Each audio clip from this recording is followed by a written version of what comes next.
Let's just get reaction really to these horrific stories that have been happening to children here in the country. I have in studio with me now Steve Miller. Steve is the CEO at Save the Children South Africa. Good afternoon. Thank you so much for coming through. Good afternoon. All right, so let's just start with that particular story there at Ravensmead, the president's visit to Van Wyk's family.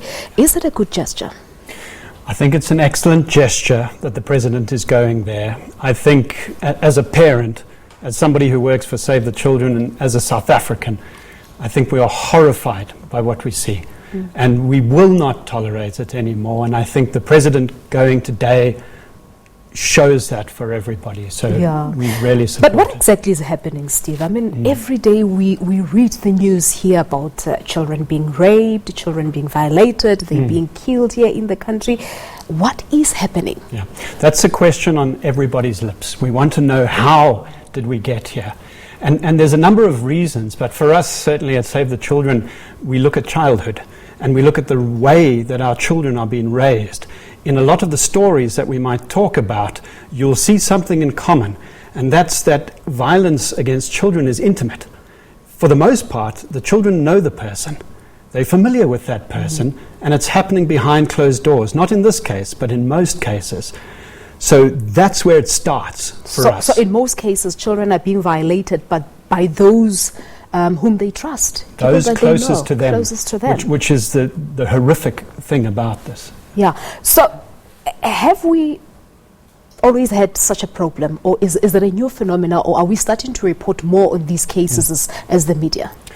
It's a very good question. I think what we're seeing today, firstly, is children speaking out a lot more. And there's been a lot of work put into that. A lot of space is provided for young voices. And so much more needs to be done. But at least that's starting to come out. And I think the media plays an incredibly important role when you report on these stories. Our big fear, those of us who work with children, is that as a society we become desensitized to these issues. We cannot, when we see a story like Tazne's, become desensitized, and we need the media, and the media is playing that role. So I think there's a number of forces at play that are bringing these stories out, so that's one thing that's happening. But at the same time, we are seeing statistically an increase in various types of violence against children. I was looking at the recent statistics, crime statistics by the SABC. There is a spike in the number of children murdered, which is also quite worrying. Yeah. So what needs to happen? What do we need to do as South Africans, not just acting when something like this happens, but even beyond these particular cases that we're reporting on? The first thing is we need to take the long view. When something like this happens, we tend to want to fix it straight away because it's urgent and we have that humanitarian impulse. But what we talk about is positive parenting and positive discipline in everyday teaching. So we look at the caregivers, the parents and the teachers, and we work with them so they understand the child as a whole, and they work with that child to build self-discipline, self-respect. It's a long-term process. There is no simple single answer. It doesn't happen overnight. No. Exactly, because I really don't understand. How do you explain an 80-year-old man being arrested for raping his girlfriend's 7-year-old? How do you also explain a father who allegedly infringed and killed 4 of his children? So does it also point back to positive parenting? Does it not also talk about morals, perhaps? I think there's a moral issue at play here. I think we've reached a point where we really need to be questioning ourselves as a society, and that's a difficult thing to do, but we need to be having these conversations that you and I are having right now, but on a much broader scale. I can't explain why somebody would do that to a child. Even today, after so many years working in this space, it's beyond me to explain the mentality there, but I can talk about the factors that might have led to that person doing it, and I can, and myself and many others like me, can figure out how we might stop that from happening. But as to why Tazne was abducted and this terrible thing happened to her, that's for somebody else to explain, I'm afraid. Yeah, and I suppose this Tazne van Wyk's case, once again, it puts that spotlight on the way our justice system works? I mean, the parents were very furious to say that, look what happened. This person was released on parole. Now he's the alleged perpetrator. So the justice system, once again, under the spotlight. Yes, I would agree with that very much. I think there's a lot more we can do to ensure that this never happens again. I think our system could work a lot better than it does at the moment. So I agree with that, yeah. So the number of children killed in South Africa, as I said, went up. So this means that about 3 children die every day in the country. In fact, they are being murdered.